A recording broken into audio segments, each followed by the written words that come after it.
Quand on regarde la pyramide démographique du Québec qui est en ce moment inversée, on va avoir de moins en moins de populations actives pour de plus en plus de populations qui ne seront pas actives. L'équité intergénérationnelle, c'est avoir une vision à long terme.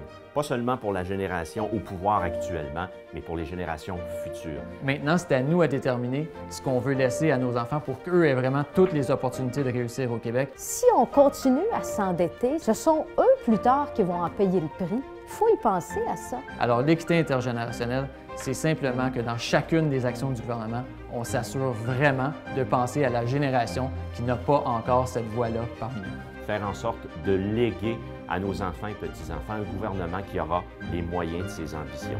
Alors, si on veut s'assurer d'une équité des chances, il faut commencer à y réfléchir, puis c'est pour ça que c'est aussi important. Faire en sorte notamment que l'on ait un développement économique au Québec qui respecte l'environnement, et sinon on le fait pour les générations futures. L'équité intergénérationnelle, c'est être libéral, pas juste une journée, pas juste une année, mais pour les générations futures, c'est ça le sens d'être libéral. Parce que moi, je ne veux pas m'endetter et je veux que mes enfants et les enfants de mes enfants aient une réalité équivalente ou améliorée par rapport à la mienne.